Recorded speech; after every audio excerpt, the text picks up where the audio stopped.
Good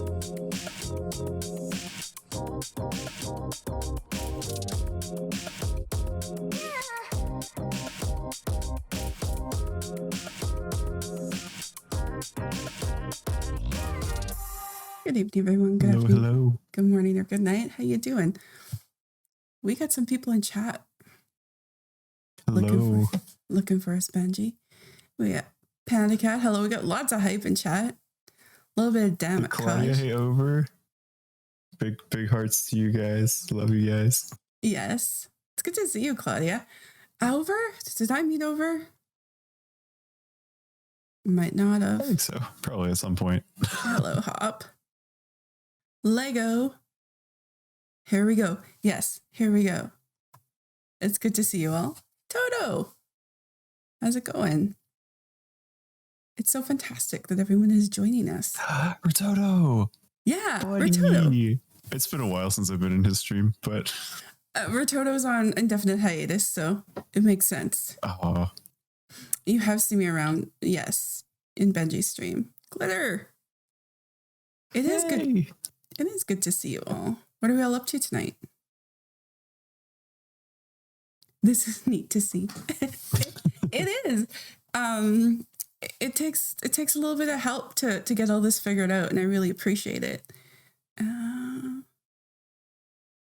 Behind the scenes, we get Bok Tai. I will say Benji got to use the damn it Kaj emote appropriately while we were setting this up. It was pretty fantastic. I was like, Benji, look at you. You're like definitely already part of the community in the 2 weeks you've been here. Yeah, I haven't been around that long, but Kaj was trying to do some. I've known Benji for at least a year and a half now. It's been a few years. Yeah, or a couple years at least. I think it was like summer 2018. Look at you with your memory. I just remember that because I think I joined your Discord when Lumi started streaming, and I was in his Discord a bunch and just joined yours. Yes, he streamed before I did. We have a mutual friend who is a streamer, and so that's how we met. That's one of those things that happens. I know that is some emote, isn't it, Toto? OmniPixel does not have vomiting ones. We just have mimics and hypes and damn it Kajas and hearts. That's what we got. We probably need some kind of frog one, but that mimic emote is great. The mimic emote is pretty great. It's pretty fantastic. All right. So welcome everyone. Yes, that one.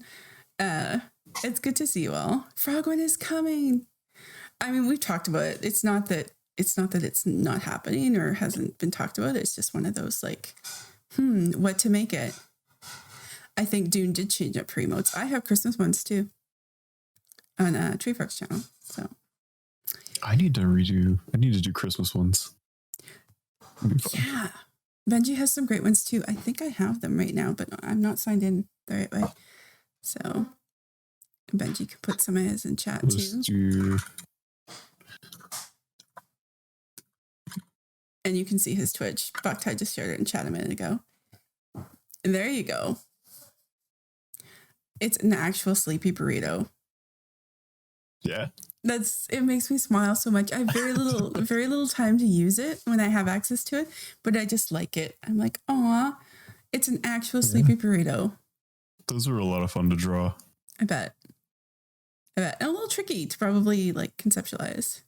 A little bit, yeah. And kind of tough. The legendary Pog burrito. Yeah. The curse burrito poggers. They are really cute. So for those who don't know, this is Behind the Pixels. So this is our show where we talk to artists, we talk to creators, we talk to people who make things and put things out into the world. So that's what's on the agenda tonight, Toto. And so tonight we're going to be talking to Benji, aka the Sleepy Burrito, who, as you guys have heard, we've known for a couple of years now. And we're going to be talking about digital art. Burrito is both a streamer and an artist. And so I kind of honed in on one part of what he does because it seems to be the part that's just taking off right now. So he does digital pet pictures. that are amazing. Digital pet portraits. Let's say that, because they really are portrait quality. And sometimes he streams that as well. So we thought we'd talk about some of that stuff. Welcome. Yeah. Thanks for having me. Yeah, we're excited to talk to you. So I guess let's just dive in. So tell us, like, when did you get started with art? I know that's a big question, but. I mean, I guess ever since I can remember, really. Probably when I got started, I guess doing things regularly was probably when I was about 11-ish. I started carrying around sketchbooks at school and like doodling in class. But even when I was like, 3, 4, I always draw. And it's always kind of been something that I've done. And it's only been just recently that I've, switched up styles a little bit. Absolutely. So when you were young, it was more like traditional physical mediums. You were sketching where you pencil, that kind of thing. Yeah, it was mostly pencil sketches. I mean, that's all I really had access to. Because at that point, like pen tablets for computers were really expensive still. It was still like in the realm of like professional quality stuff. So I would just use printer paper and a number 2 pencil, and just doodle. Everybody's got to start somewhere. Yeah. When you talk to artists, often they say that doodling, that practice, is actually where you learn how a lot of things work together and how things don't work sometimes. And oh, definitely, yeah. And especially, like constantly, like doing it a lot, is a majority of what it takes, is just practicing it a lot. You'll find some random things that'll work. Be like, oh, okay, so let's do this thing that I did here, but in something else. Right. Figure out what works. And so, like, then it eventually evolved into digital art. I mean, obviously, because that's what you're doing now. But how did that progression happen?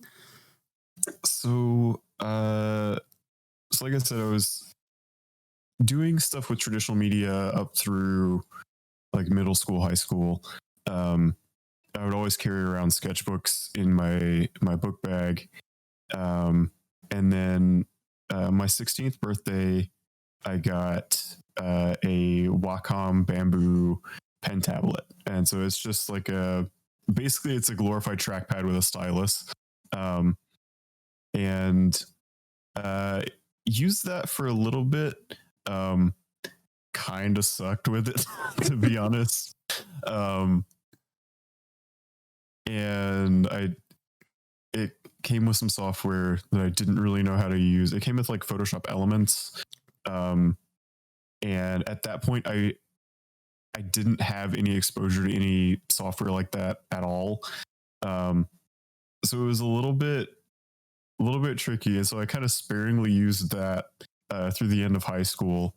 But I still kind of stuck to traditional media during that time.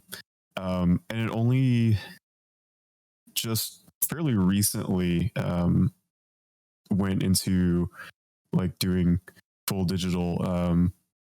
For my 25th birthday, I got a like display tablet, and I think I actually, I have it partially disassembled behind me. But so I started doing some stuff. I was working on it's kind of funny how the last episode was about D&D. Basically how I got started back into digital art was through working with some friends from undergrad on like an online D&D community. And so we were actually building our own world, and I would do some art for that. And that's kind of how I got started doing just digital art in general. But recently, so this piece, I was sketching one of my D&D characters that I currently found. I found a supplement for 5th edition that lets you play as dogs. And I talked with the DM for that campaign. She was cool with it. So this is Hugo, the Saint Bernard cleric. And so I was basically just doing like a sketch and line art for that character. And then as I was just looking at like a random Saint Bernard reference image on Google, and I got to a certain point with it, and I was like, I kind of want to color this. And so I did, and I was like, okay, that actually turned out pretty good. Yeah.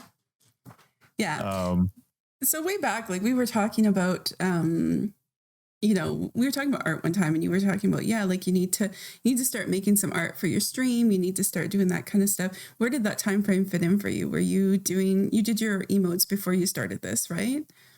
Yes, I did. Yes. So I did pretty much all my emotes before I started doing the pet portraits. Right. So you make this one, you're like, hey, that's not too bad. That was kind of fun. Yeah. And so I was like, I kind of want to try out some more. So I hit up, actually overused in the chat right now. I hit him up. I was like, hey dude, I know you have a couple cats and a dog. You mind sending me some pictures? So I can like try to do portraits of them. And he graciously sent me some pictures of I think and if you can see, there's like the white cat. It's gonna run through them. Okay, yeah. Yeah. It's gonna run through them. He sent me a couple pictures of that one. Yeah, Buffy. So he sent me some pictures of his pets, and I did some art of them on stream, and I was like, oh, I'm actually really not bad at this. And it's a lot of fun. So I started doing some more, and I started doing a couple commissions, and then with each one I did, it just kind of just improved with each one I did. So, I mean, when we were talking about this process started, like Hugo was what, August of this year? Mm-hmm. Yeah. Yep. So we're talking about like a 4-month process tops. Look at that black one. Benji was telling me he posted the black one in a Discord, and they're like, maybe pet pics. And he's like, it's a drawing. Yeah, I posted, they were like, I was gonna say, and then like they tagged the Animal Pictures channel, and he was like, but then I realized it was a painting. Yeah. Nice. Well played. Yeah. They have a very, some of them in particular have a very kind of like, to my untrained eye, they have a bit of a oil painting quality to them. And they kind of have that painterly look to them. Some of them look quite photorealistic too, but some of them have that very much painterly quality to it. Is that something you went for, or is it something you found as part of your style? A little bit of both. With the early ones, at least, I kind of wanted to, like with this one of Buffy, and there's another, the Chocolate Lab, Samson. I kind of wanted to do a little bit more of like a, I guess almost impressionist inspired style. But then as I kind of went on, they ended up being more and more fitting like realism rather than like impressionism. Right. Yeah. I think we're going to go through a little bit more of that process in a little bit. So in the meantime, maybe we can back it up. Maybe we can talk a little bit about what kind of equipment you're using now. Yeah. So right now, in terms of actual hardware, I'm using a Huion Canvas GT191B2. It's a display tablet that has like this little stylus pen, and has a display that I can actually capture, and running everything off of my custom built PC. And in terms of software, usually I stick with Photoshop, but I have also done some stuff in Corel Painter and Krita. But most of the actually all the recent stuff I've done has all been in Photoshop, just because I'm a little bit more familiar with how Photoshop works. Right. Have you noticed? Because I've been using it for several years now. Yeah. Have you noticed a difference between the different programs and what you're able to produce? Definitely between Photoshop and Painter. I think Painter is mostly geared less for photo manipulation and more toward actual digital art. Mm-hmm. And so you can get a lot of like really cool, I actually should probably use it more, to be honest. But a lot of the, like, you can make some like really realistic like oil paint brush strokes in Painter, really cool stuff like that. But I've mostly been sticking to Photoshop, partially because I'm more familiar with it, more familiar with what I can do with it, and also because I found a really nice brush pack for it, and I don't want to give up the one brush that I use for everything. Right. So for those of us like me who used Photoshop in the 90s to, like, I don't know, cut out things, like mm-hmm. What's a brush pack? Yeah, so brush pack. Oh, how do I describe Photoshop brushes? Mm-hmm. I mean, it's kind of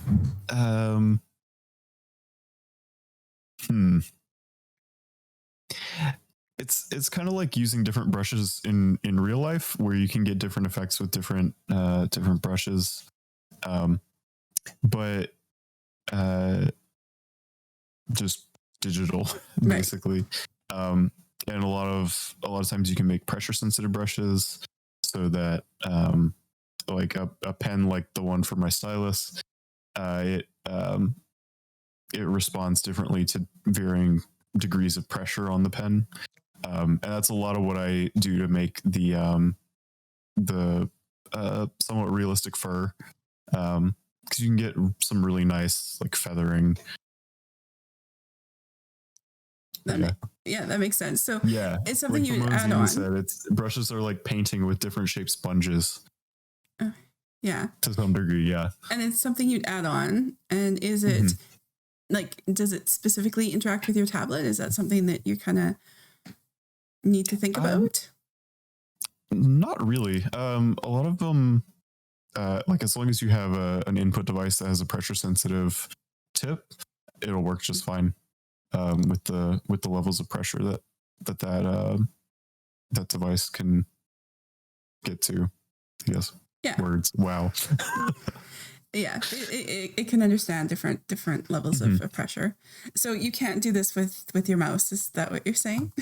Right. Yeah. Because the mouse it's basically just like it's either a 1 or a 0. It's on or off.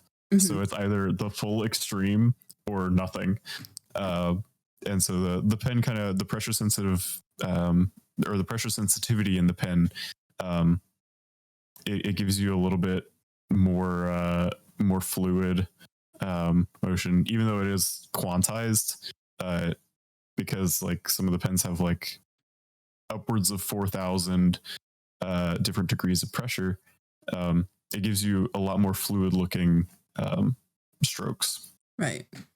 I kind of sometimes love getting digital artists in like Jackbox games when they have to use their mouse, or I tell them they have to use their mouse. Oh God, it's hard. I know. And they're like, this isn't very good. And I'm like, well, it's still better than most of what we can do. So you're just going to have to suffer. We don't want portraits because the rest of us will feel like crap. So just use your mouse. Yeah, I've had to do that on which is the Jackbox game with the murals. Oh, Civic Doodle. Yes, Civic Doodle. I've had to use my mouse for that, and that was rough. Yeah, I like to kind of mess with our artists when we do that and be like, no, you have to suffer with the rest of us. You have to, because it still looks, you can still, if there's one artist in the bunch, you can pick it out. You're like, oh, look, there's the painting so-and-so did. But I mean, at least it's like, gives me an idea. Should do Jackbox games like that with like full lobbies of artists. That would be fun. That would be something. And let us all hang out in the audience judging. Yeah, that'd be fun. All of us just judgy all over the place. No. So I think if it's all right with you, so one of the things that Benji's done, and you guys will see that on his socials, that his YouTube channel is up there. He's made some time-lapse videos. And I was like, hey, why don't we play a time-lapse video and have a conversation about what's going on? Because it's like a whole hour and a half stream in like 10 minutes.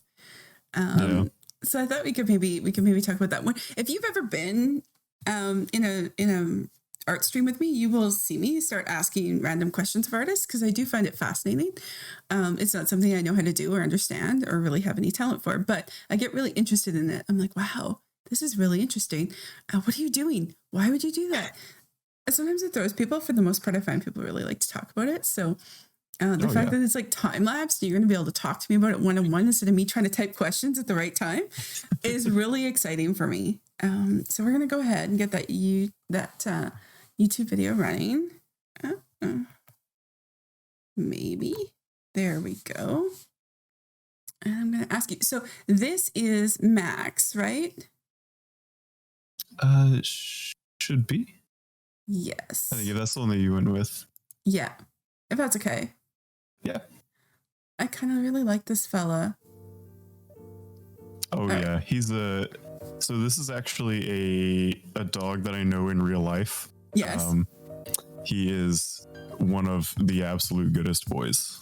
He looks like one of the bestest boys, for sure. He is a little anxious boy trying his best, and we can't relate to that these days. Holy Benji. For real. Truth. He's a very good dog. Mm-hmm. And so I did this as a gift for his owner because she's awesome. But yeah, so basically in the beginning it kind of starts out a little rough. Kind of just start to block out color. Once we do the sketch to kind of give ourselves some guidelines, I just start blocking out some patches of color just to give myself a little bit to go, get a little bit of the structure in there so that later I can kind of I can move away from having to use the sketch on top of everything. And so each of those is basically a different layer because I am kind of I use different layers for everything. Whoops. Yeah. That makes a lot of sense to me. So you're going through this, you did a sketch and you said you're not always doing a sketch now? Well, I always do the sketch, but it's basically so that I can get structure so that I can start blocking in color, start getting the lighting right so that a little bit later in the piece I can just remove the sketch and work on it without having to have the sketch there. Right. Okay. I got it. So blocking out major colors and then See, this is what's always interesting to me, and those of you who are artists are probably going to laugh at me, but I always somehow think that you just sit down and make the thing. It doesn't occur to me that there's layers upon layers that can shift and change over time. Oh yeah. You know, like I always just think that you sit down and make the thing, and look, now you have the thing, and the thing in place. Well, that's what I love about doing digital art is you have an undo button, and you can like shift where layers are in the stack. But yeah, favorite part, doing eyes.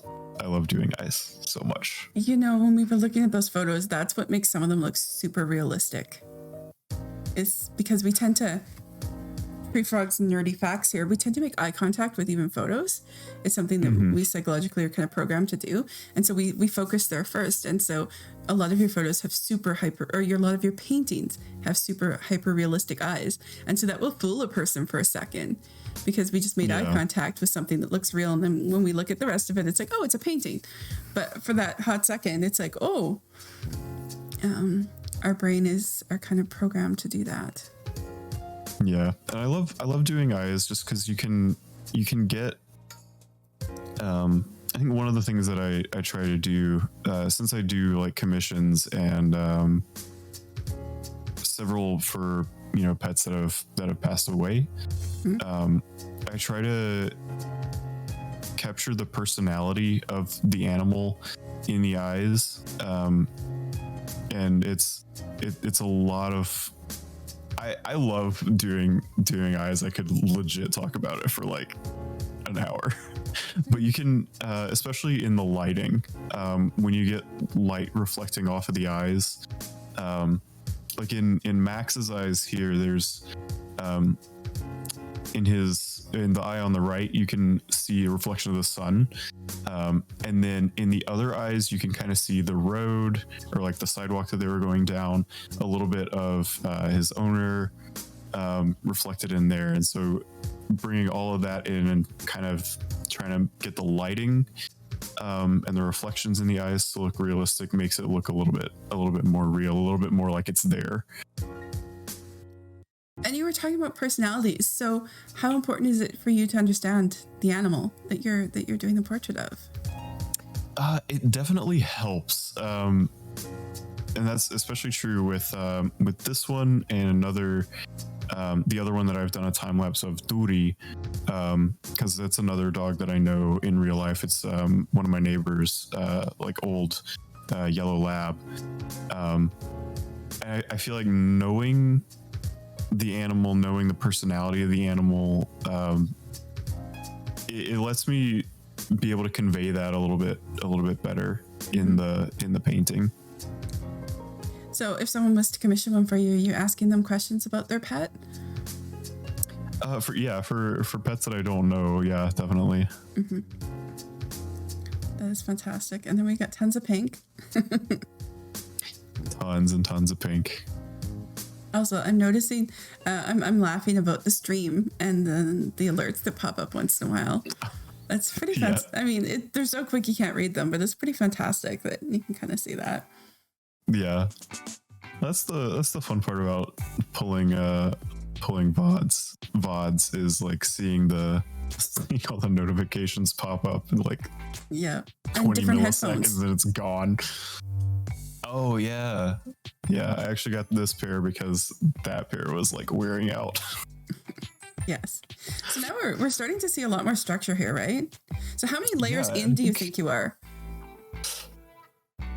At this point, probably 18, 19 layers. Okay.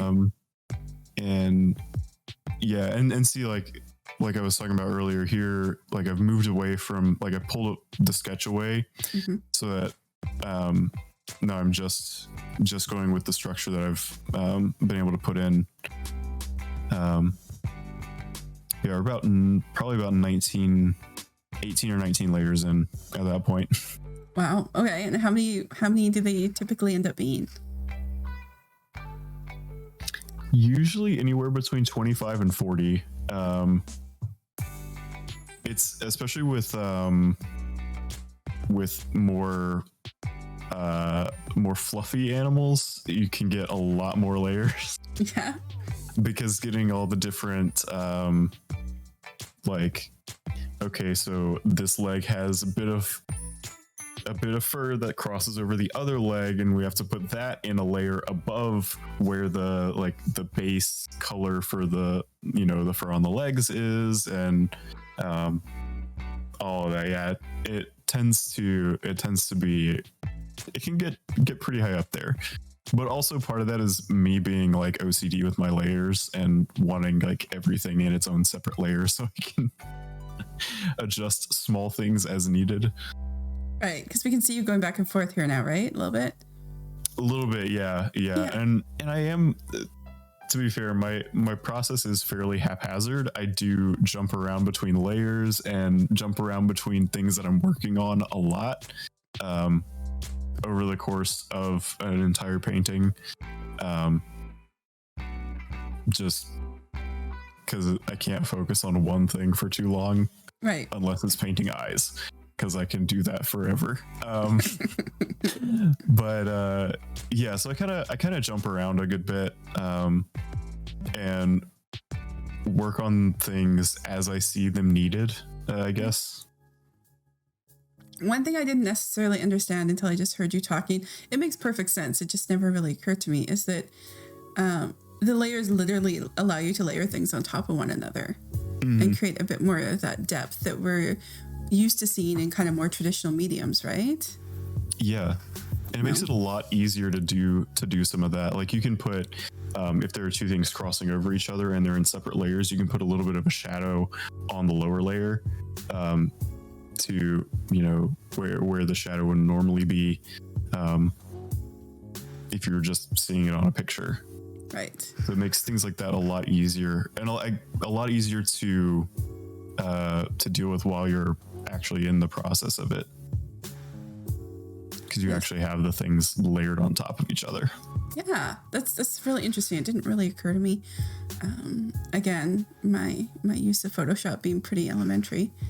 I made an overlay once for writing streams. And so it made sense that things were overlaid, but this was really different. So now we're getting to some of the more finishing colors we can start to see in here. Yeah, we're getting a little bit closer to the end. And kind of doing more of the like final touches with when it comes to like some of the shadows,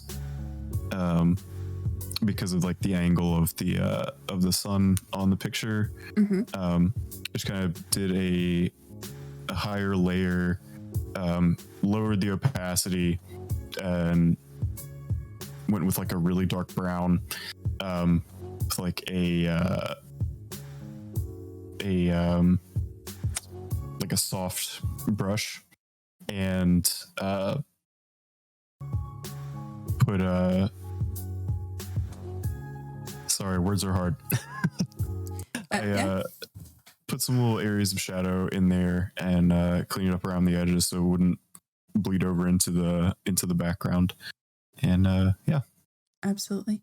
So what layers get left out of this because this is your final product. Look at it. It's so cute.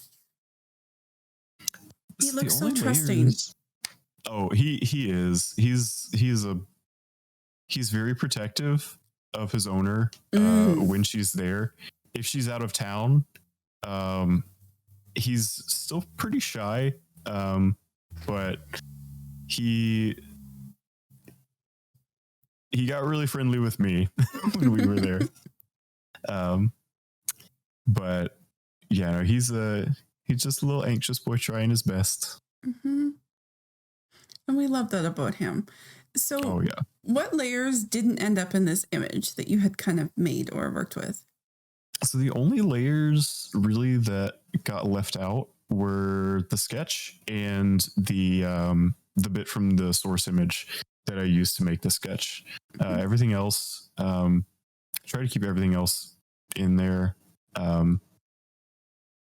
even if it means erasing an entire layer, because I messed something up. I try to keep everything in there, except for the sketch. Right. Which is, I mean, just lines that get in the way. And we can see the sketch. We can see that Hugo has those lines left in it, and so yeah, that's a learning, right, that happens over time. I really appreciate you shared that first one with me. I was like, I really appreciate, it's a good it's a good sketch, but compared to what you've been able to do in the last couple months, it's kind of, it shows a beginner's beginning and that kind of thing. So here's what I'm thinking, Benji. Kind of wild, like a couple. Sorry. No, go. A few weeks ago, after I did one of the other cats, I was thinking, like this all started with that drawing of a D&D character that I was playing, and just it was wild. Yeah, well, and that shows you kind of inspiration and how things can trigger each other. And, I always say that, like, in my world, I tend to throw out ideas, even if I think they're not great ideas, if I have them, because sometimes bad ideas lead to good ideas. Yeah. And sometimes, D&D might lead to art. Who knows where things might go, right? So yeah. Sometimes you say something, you're like, that's not quite right, but I'm going to say it. And then someone's like, but we could pivot this way. And that is the thing we want to do. And we're like, yes, that is the thing we want to do. So I really appreciate that. So here's what I'm thinking. I'm thinking we take a short break. Let these people relax, maybe grab a drink myself because my voice is getting a little tired. And then when we come back, maybe we'll talk about some of these little bestest boys and girls that you've been able to draw. Maybe we'll go through that slide deck and look at a few of them. And then I really want to talk to you a little bit about streaming and how streaming's worked. So I think on that note, we will just take a short break and we'll be back in, I don't know, five minutes, something like that. We're going to show those slides again. So, hi chat. Well, I'm glad you're learning a lot. I'm really glad that Claudia liked bad ideas lead to good ideas, because I do believe that. It's just sometimes we're just like, hey, if people never say anything, sometimes you get really stuck in your own head. Just throw shit at a wall and see what sticks. Yeah. And what sticks for someone else, right? Because sometimes I'm like, I have a half-baked idea. I know it's not quite there, but I'm willing to bet when you creative people can make it a good idea. Like, I'm willing to bet that that's out there. So I thought we're going to talk a little bit about the pets that Benji has painted. Two things, chat. If you have any questions for Benji, definitely put them in there. We'll either get to them, like some of them we did get to, or we will, we'll take a look at them. The other thing is share your pet stories. Do it. It's a lot of fun. So chat, questions for Benji's, or just share your pet stories, because we're going to be getting him to share some of his, not his pets, but they're really cute. So we're going to talk about them. There we go. All right. You told us a little bit about Buffy. And now we're on to this little puppy guy. Oh, they're going to go real quick. So you're just going to have to pick one to talk about. What was my favorite pet? It's kind of a three-way tie, honestly, between Buffy, Max, and Duri. Right. We're back at Max again. Yeah. Max is a good boy. Mostly because I know Max and Duri in real life. And Buffy partially because I love, like, one, she's a beautiful cat. Mm-hmm. And it was one of the pieces that I was like, it was one of the first ones that I was like super proud of. But also I love her expression in that, in the photo that Over sent me. She was just like sitting on top of his computer and just like looking up, really like has a very curious expression on her face. Yes. But then Max and Duri, I really love doing. Mm-hmm. All right. And who are some of these other fellas in here? This black one, I think, has attitude. Oh yeah, so that's Athena. Athena was actually, so I had posted in uh, actually another small streamer community that I'm part of, asking if the admins, just kind of as a thank you, if any of them had pet pics they wanted painted, to send them to me, I would do them. And one of them had like 4 cats. So Athena was one of those, and also Diesel, Zeus, and Gur. And I think Diesel and Gur are in this little slideshow. But that was a really fun pick to do, especially playing with lighting. Black fur is always really interesting, because it picks up different colors of light from the room. And also she has these like gorgeous gold eyes. So that was a lot of fun to do. I think it's really interesting that you said that. I think that that's a very distinctive artist point of view around black fur being really interesting, because we tend to think of it as maybe one of the more challenging. I remember talking to you about a potential that just didn't happen because I wasn't sure. I was looking at possibly a memorial piece for a friend, and then my friends and I couldn't decide if that person would actually really enjoy that or really feel hard about it. So we were like, no, we'll just leave it. So that's how that didn't happen. But I remember asking you, like, the cat's black. Is that okay? And you were like, yeah. Like to us, it looks like the hardest thing, and like it's definitely tough, but it can be a lot of fun. It's a challenge that at the end it feels really worth it, because like if you get it looking right, like it really looks good. But getting the lighting right is sometimes really tough. Right. So how long do these typically take you? Generally, between an hour and a half and 2 hours each. Again, a lot of that is because I do work with digital, and so a lot of stuff that more my brother-in-law's sister-in-law actually does some traditional media portraiture, and some of hers take 8 hours to do. But a lot of this, I don't have to wait for paint to dry, and like it's a lot easier to fix mistakes. If you don't like it, you just delete it. Exactly. Yeah. If I'm not happy with it, just I'm gonna start over. Yeah, erase that bit or whatever. Yeah. But yeah, so generally these are about an hour and a half to 2 hours each. Right.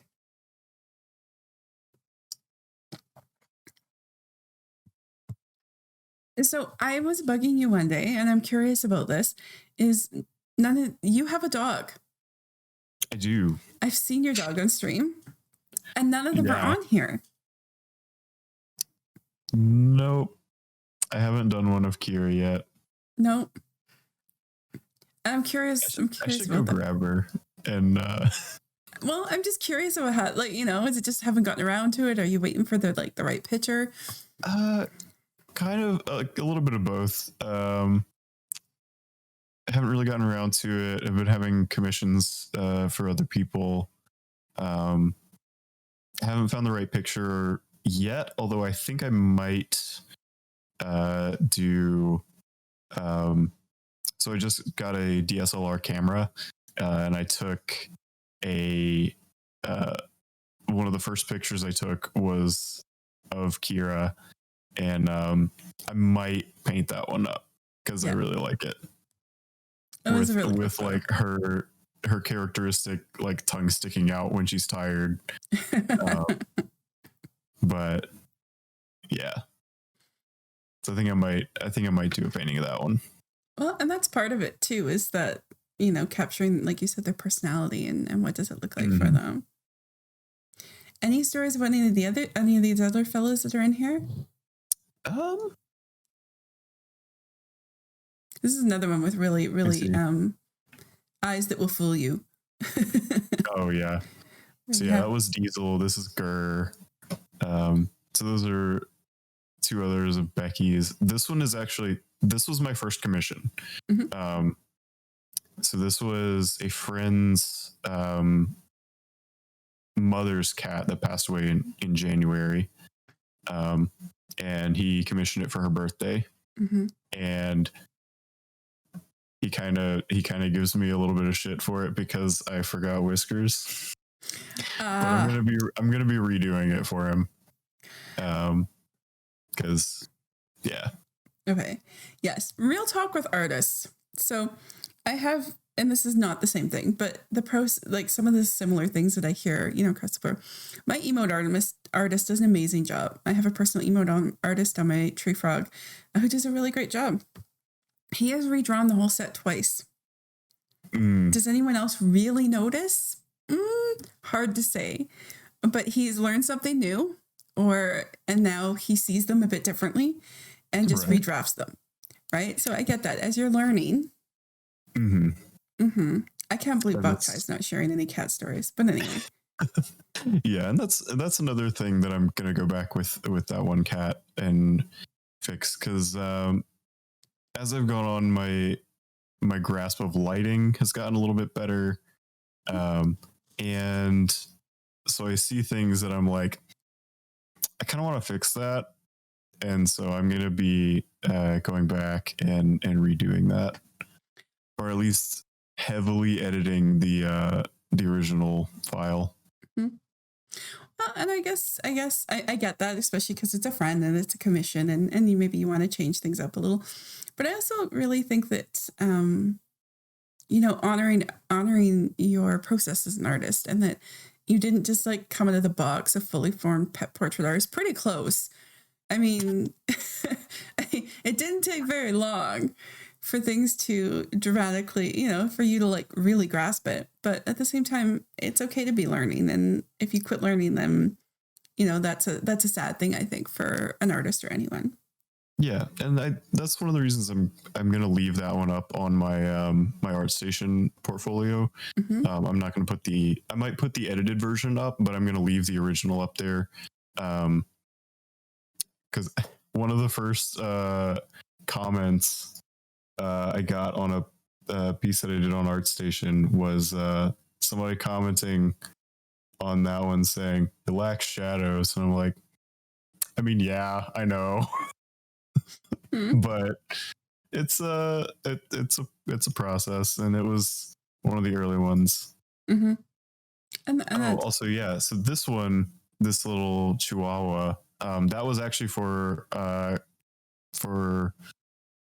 Claudia, who's in chat right now. It's her dad's dog, Uzo.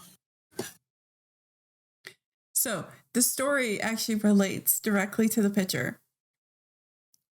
So maybe I'll read it. I was going to come to the stories in a little bit. Well, not directly, but like it's the same dog as you've already drawn. So the punchline of the story is more your dad. Your family rescued a dog back in July. Dad named him Uzo. He's the sleeping dog in the slides. Yeah, okay. When Dad first picked him up, we were under the impression that we were going to find him a home that wasn't ours. So the next day when I asked Dad more info about where he found her, so Dad says, nobody taken my dog. He and Dad have been pretty inseparable ever since. Aw, he found his forever home. Yeah. That's so important. It's a cute story. It is. And that dog looks very looks very comfortable in his world. Which is so important. Have you tried other types of painting at this point? I have. So I've tried a little bit of landscape. Haven't done people portraiture yet, mostly because I'm terrified. But yeah, a lot of my hesitation to do people is, to be fair, it's a lot of my own insecurities. I just don't know if I'm good enough yet. But also I will never know unless I try. But still a little nervous of making some like uncanny valley horrors. You don't necessarily have to show those ones. I promise we won't ask you for your first portrait if you don't want. And that's the thing, right? Is you can just start somewhere, mm-hmm. and it's a very very real thing. Did you? I mean, you've talked about learning more about shadows. You've talked about all those things. Was that trial and error, or did you find some resources that you were using as well? Mostly trial and error. For the most part, I'm self-taught to an extent. I have had some like art mentors throughout life, mostly just because my grandfather, who lives with us, used to do like beautiful paint. I actually have a painting that he did up in my room, and had another family friend where we used to live in South Carolina, who was kind of like, he and his wife were kind of like a third set of grandparents for me and my brother. He was a professional artist, and my high school art teacher, who was like another mom to me. So I've had some mentors, but most of what I've done recently has been trial and error, self-taught. Fantastic. I was curious because sometimes people find a good resource. Sometimes they find something, and we share that kind of stuff. I was actually going to ask you if you'd mind putting some of what you use. Maybe we'll create a little in the OmniPixel forum. Maybe we'll create a space and you can put in there just you kind of rattled off your tablet and that kind of stuff. But for those who don't know what that is, it probably didn't actually click. And for those who do know what it is, they probably don't need to know anyway. It's one of those right. So maybe we'll get you to in the OmniPixel forum. We'll just create a little forum and you can put a few things in there. Because the other thing I really wanted to get into, just and to kind of wrap things up, and people can keep putting their pet stories or questions if they have them. But the other thing that's interesting to me is that you've streamed this process. Mm-hmm. And so, what does it take to stream it compared to what typically, because you stream D&D, you stream games, you used to stream D&D, you stream games. And so how do you set up an art stream that's different from those other two streams? I mean, honestly, not a lot in terms of the tech. A lot of it is kind of just how I come to the stream mentally. Because with game streams, a lot of times I generally, so just talking with me, I mean, you probably know that I'm kind of a low energy person in general. So I kind of for game streams, I kind of have to hype myself up a little bit and like overplay some of my reactions to stuff. But art streams kind of it's a lot more chill. I basically just have music playing in the background, have my broadcasting software set up to capture the entire display on the tablet, and then just have my little webcam in the corner, have my notifications up above it, and just go from there. Do you need a capture card to do that? No, so I can actually just do so the tablet connects to my computer via HDMI, so it just functions as another monitor. Okay, just a monitor that has input from a pen. Right. I kind of love that. Such a good invention. I love that it's a thing. What's that? The pen? The tablet, yeah, the pen tablet. Yeah, I would think so. I mean, I draw stickmen poorly, so I mean, it's it's not something, but I draw them even more poorly, like with a mouse or on a computer, right? When I'm trying to, even using a touch screen or whatever, it's just not very good. It's like, yeah. And so it is a little difficult to get used to, even with like a good display tablet. It's still, different enough from drawing with traditional media that you kind of have to train yourself to get used to it. Right. Can you describe that difference, or is it too amorphous? Oh, it is a little bit. It's a little amorphous, a little abstract. It is kind of like it's like recalibrating yourself to figure out how like this specific thing works, because like each different tablet works slightly differently, and so whenever you switch from either like a non-display tablet or a tablet that has a display, it's a little bit different, or even from one display tablet to another, slightly different, and it kind of throws you for a bit. You have to spend a little bit of time like getting used to it. No, and I mean, I'm imagining the difference between physical mediums too. Like if you're using a new kind of paint, or you're using a new type of paper, that it would feel and look different. You'd have to learn how to move it. Mm-hmm. And do the tablets and the software interface pretty much the same, regardless of the equipment you're using? Pretty much, yeah. Yeah. Mostly, I'm just using Photoshop, Critter, or Painter, and they interface with the hardware pretty smoothly. Some a little bit better than others, but that also might just be user error. Just blame the equipment, Benji. It's fine. Yeah, no, I am pretty stuck on Photoshop right now. Mm-hmm. But I know there's lots of cool stuff that I could do with Painter. If it's got a pretty steep learning curve though. Yeah, I get that. And I personally really appreciate that you're kind of doing that learning process with us. I really admire people the fact that you stream it. I love that, because I'm just like, a lot of times people don't realize that there is this process involved, and people are, figuring things out as they go.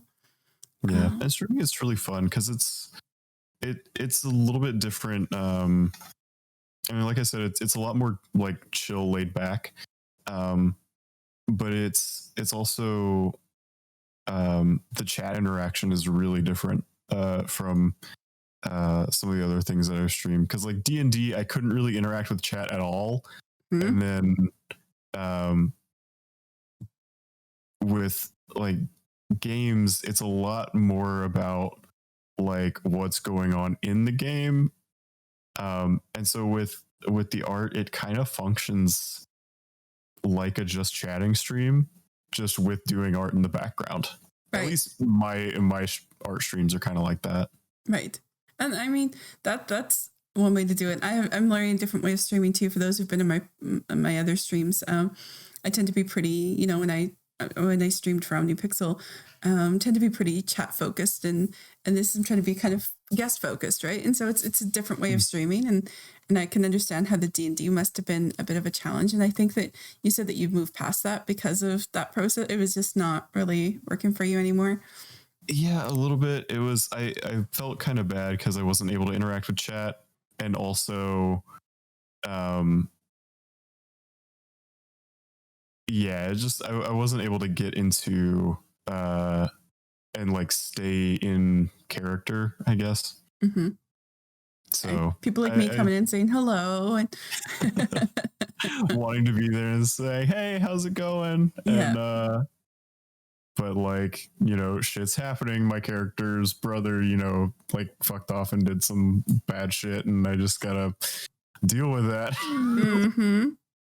I have to tell y'all, on the stream, D&D stream, it was fantastic. It was a lot like OmniPixel stream too, and that you could see everyone, and that their character names were there. Here's the thing. I had not really seen, I don't know if you were not doing them yet, or if I just hadn't seen them, but it took me like at least 5 times to realize which one Benji was, like which one was the sleeping burrito, which person on the screen. And it was just finally one day, I think you waved full on, and I was like, oh, okay, that one.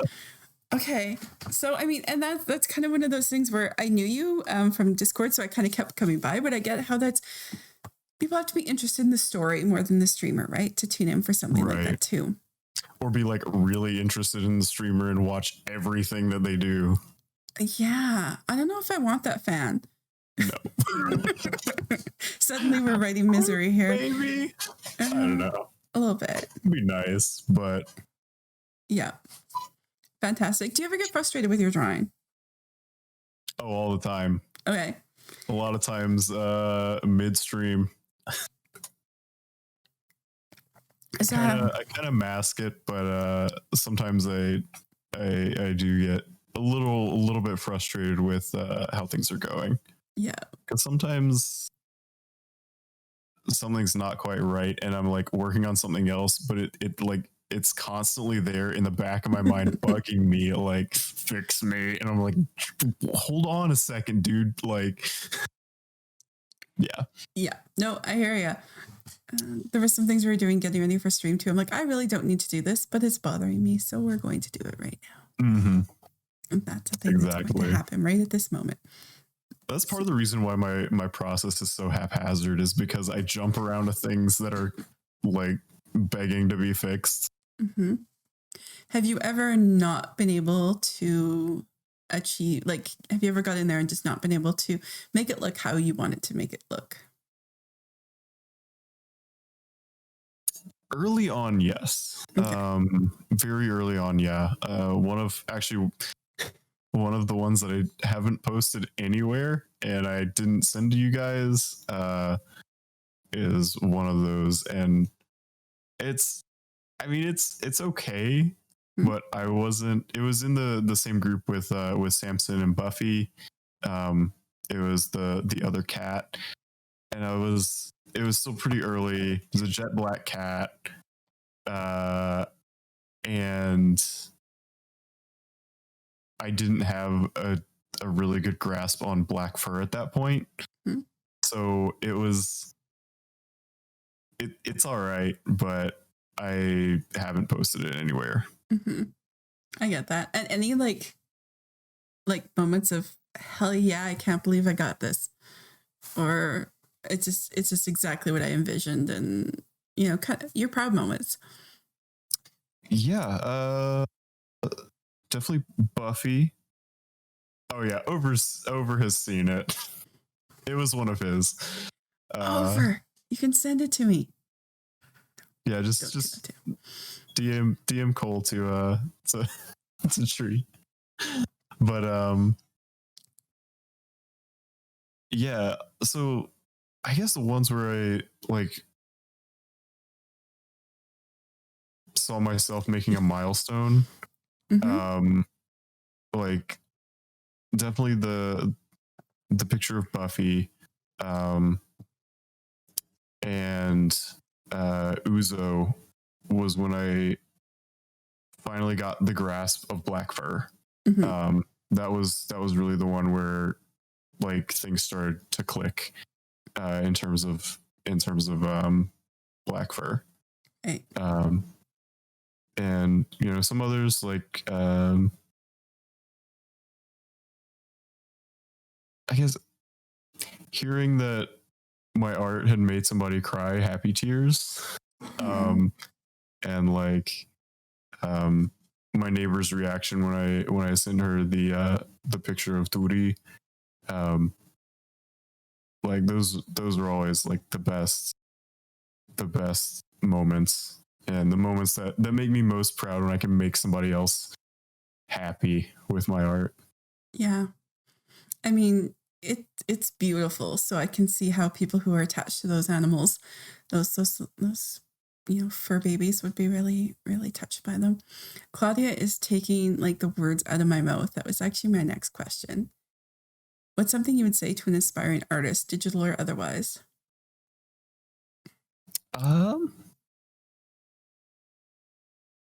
You're going to be your own worst critic. It's going to happen. It's okay. But don't let yourself keep you from practicing, because that is the only way that you will improve. And also, I guess the societal narrative about like inborn talent is kind of bullshit. and hard work will be innate ability, like 9 times out of 10. So keep practicing, keep drawing. Don't be afraid to draw crappy things. And also, if it doesn't have to look beautiful for you to enjoy it, like if you enjoy doing it, do it. It doesn't have to look, fantastic. Yes. As long as it makes you happy. So I have like 2 things to contribute there, Benji. And the first is like, don't be afraid to use other people's eyes to look at your work. Mm-hmm. I think that if we can, if you're able to take the perspective of someone like me who's looking at your art and going, wow, that's amazing. Do you have more? Can you post more? I get him in my Discord sometimes and force him to vlog but we see things maybe differently than you do. And so if you can kind of borrow other people's eyes, on a very side note and a very maybe too deep of tangent, but that's okay. I think that looking at ourselves in general with the eyes of people who look at us can be very helpful. It can help us see maybe where we're stumbling, but also where we thrive and don't like to admit to ourselves that maybe we're thriving too, or are really amazing human beings. And I already went on an art little rant when I was talking to Baktai about music, but what you said is true. Like that creation and art is a human endeavor. And so it doesn't have to be fantastic to be worthwhile. Yeah. Not everyone may want to look at it. Maybe no one's going to pay me to draw their cat.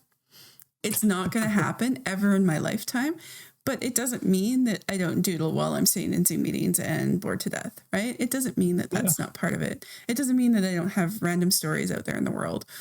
Are they fantastic? Not yet, for sure. But, so I think I love that you gave both those pieces of advice because I couldn't agree with you more.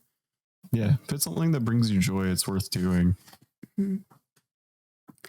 Is there anything else you would add for people getting started? Don't be afraid to use references. Yeah. References make the world go round. And don't be afraid to experiment with things, because you might do something like the picture of Hugo that I did. You might do something and stumble into something that you're really good at and that you really enjoy doing. Yeah. I love that. Because I came on doing this completely by accident. Yes, Ishwa, exactly. Like when you sing terribly in the car. If it brings you joy, sing your heart out, honey. Like, yep. Do it up. If it makes you happy, if it makes that little serotonin machine in your brain start going, do it. Because it's worth doing. Yes, absolutely. And if enough voices join in, it all sounds good. Yeah. Sometimes, and I think that's really physically true. Pretty much a group of people singing together sounds pretty okay, no matter who's singing.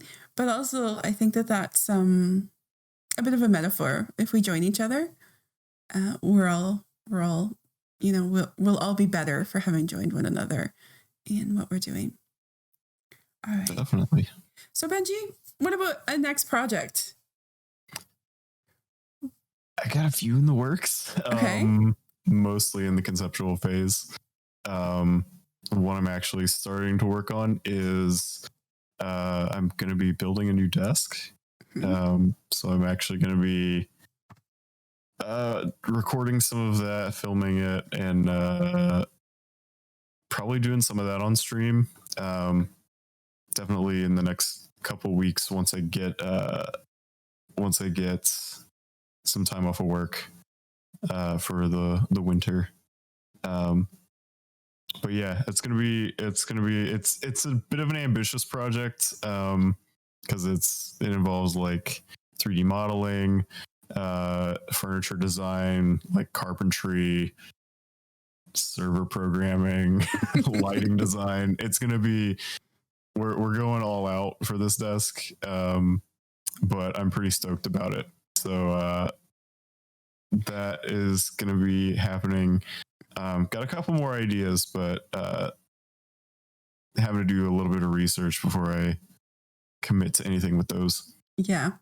Having recently been desk shopping, I can tell you that I wish I had the talent, the skill, and the time to take that on myself, because I never did find the perfect desk. I found a really, really good looking desk, but I never found the perfect desk. It's a little narrower than I would have liked, and I'm constantly kind of shoving things off there. You guys saw me move some paper. It was not good. I need about another 4 or 5 inches depth on it. That's one of the reasons I'm going to be building one, is so that I don't have to like move things around and like, you know, keep my tablet in another part of my room and like have to move it over, shift my entire desk around just to do an art stream. I can just like, you know, have it set up like to the side, have, you know, be able to shift my webcam over and keep doing it like that. Yep. Yeah, my desk does double duty right now, so that's something interesting too. Interesting world that I'm in. Are you taking commissions on the pet portraits right now?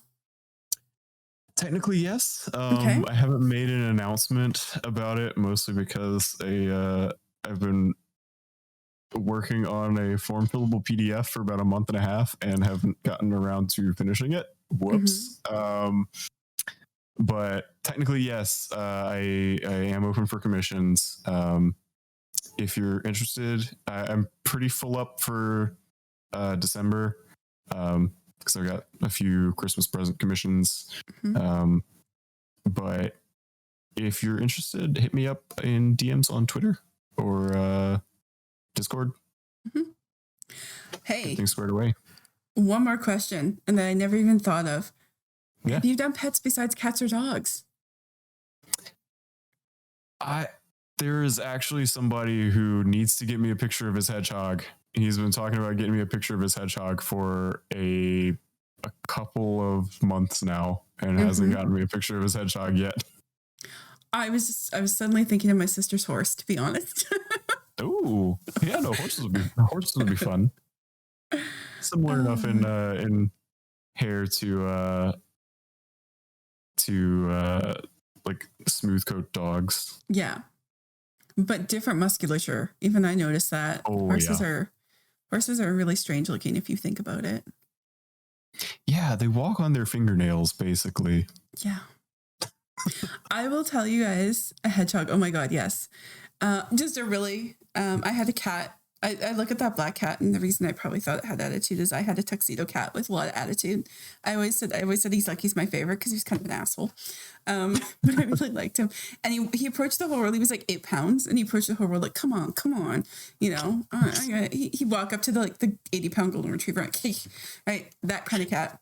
He got out at my parents' house and headed for the field. And then he saw the horse, and you could see him stop and do this, and he ran back and he climbed my mother.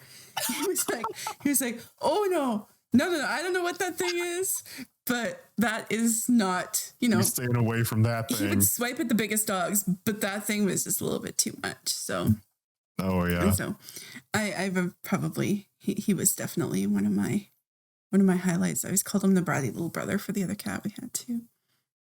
Yeah. I should probably do some different animals, because I mean, I guess for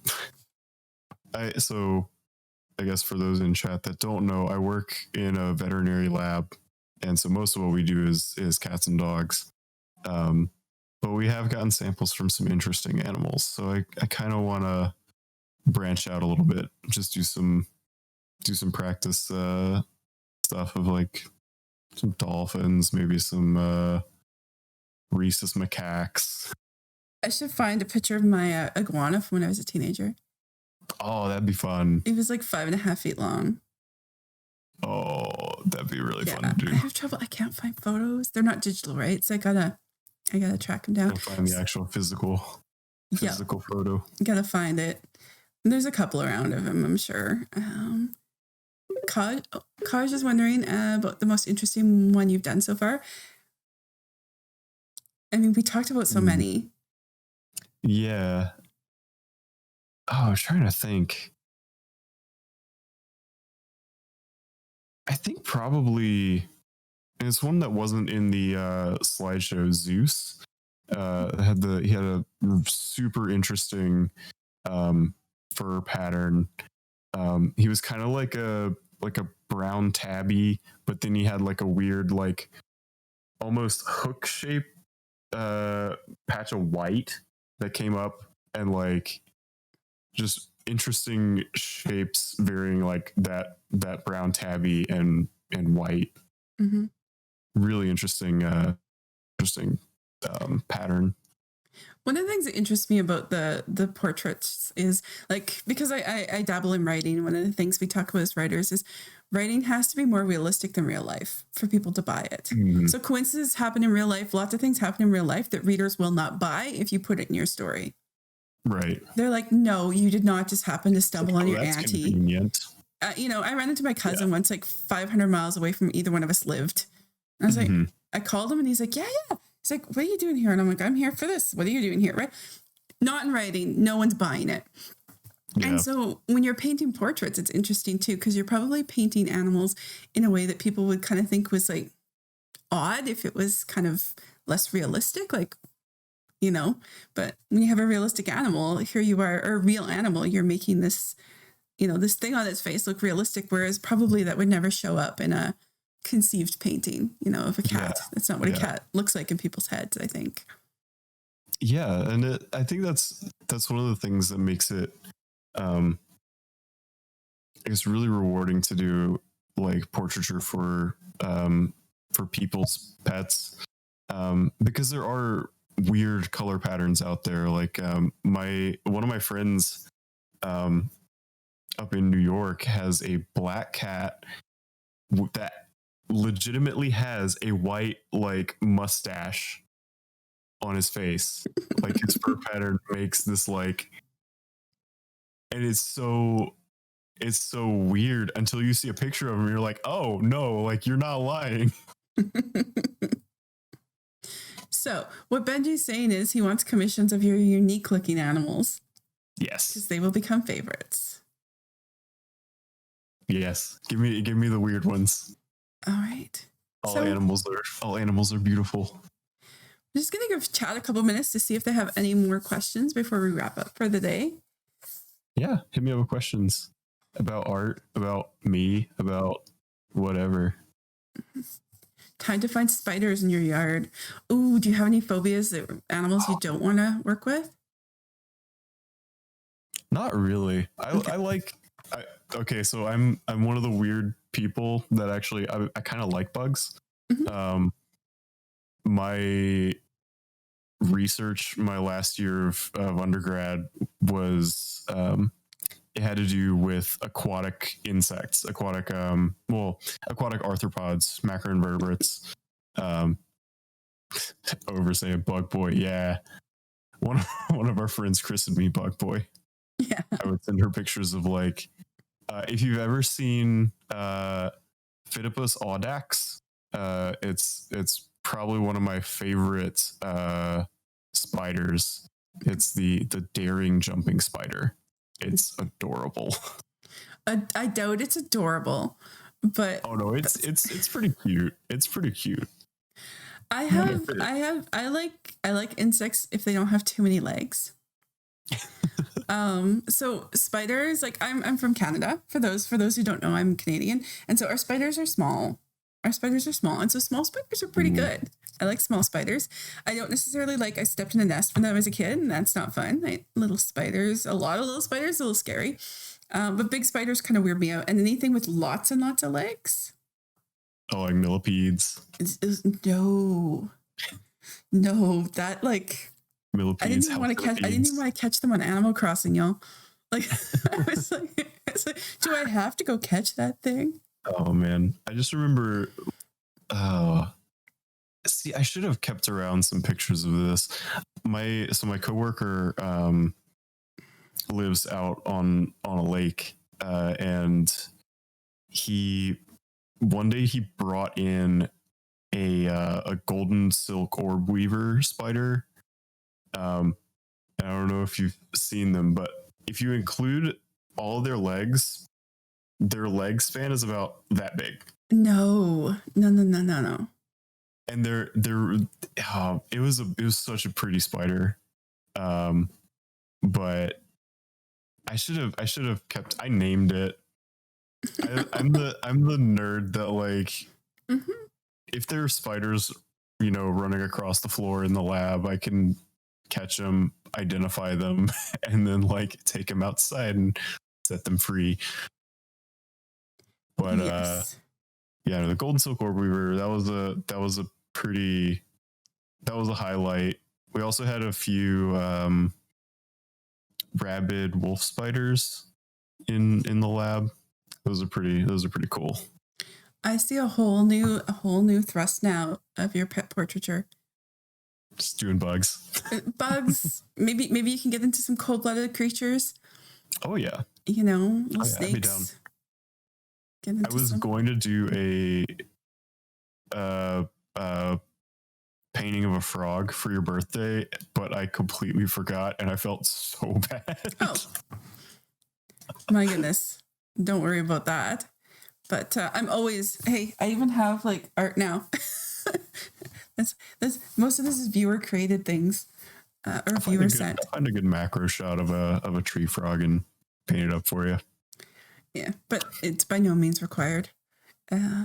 Just because I have a thing for frogs, I have a picture too. My niece was like totally weirded out. My big old self catching a frog and showing it to my nieces and nephews just like a couple years ago in my parents' yard because it was a rainy year. And we get those little wood frogs. And my niece was like, "Auntie, you just caught like a living thing." And I'm like, "Yes, you grew up in the city too much." Yeah. Yes, I do. All right. So on that note, I think we'll wrap up. You guys can find Sleepy Burrito. Maybe I noticed that they gave you or they did the commands just a couple minutes ago, but he does stream at least once a week. I've noticed. I think you aim for 2 or 3, don't you? Yeah, I aim for 2 right now. I did do more, but currently work is kind of insane. So yeah, kind of only have the mental capacity for like 2, maybe 3 times a week, and usually it's Tuesday nights. Tuesday nights I tend to do art stream. So come out tomorrow night. I'm gonna be doing I think a cat tomorrow night. It's one of the commissions for Christmas that I have pending. So I'll be doing that tomorrow night, and then Fridays and Saturdays I tend to do games or other random stuff. Recently it's been a lot of Apex and Dark Souls. Yes, because I finally got into Dark Souls. If you like quiet rage, the Sleepy Burrito is your guy. And Dark Souls. Yeah, you're not wrong. Dark Souls is quiet rage. Oh, quiet rage. Yeah, it did take me long enough. I remember overuse now. All right. So on that note, we're gonna wrap things up. I'm gonna see if there's anyone we should be rating tonight. Let me see.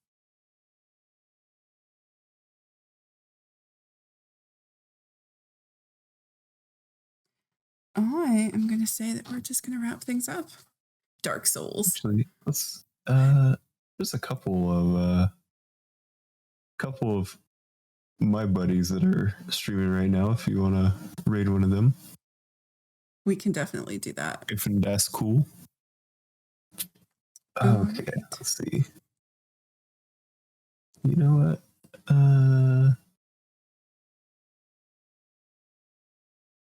Yeah. I'll DM you the perfect username. In the meantime, thank you so much for being here, Benji. I really appreciate you taking the time and sharing your story and your talent with us. Absolutely. Thanks for inviting me. It's been fun. Always appreciate it. And we will see you all probably in 3 weeks. Just so y'all know, the 21st, which is 2 weeks from tonight, is anniversary, and so it's just not going to happen. But we are going to go raid. We're going to go raid one of Sleepy Burrito's friends. Oh yeah. Wait a minute. Great. Yeah. I think you've been with me already. That's okay. Before. He's on my list. On my stream. He's a cool dude. Yes. All right. So have a good night, and thank you for joining us. Talk to y'all later.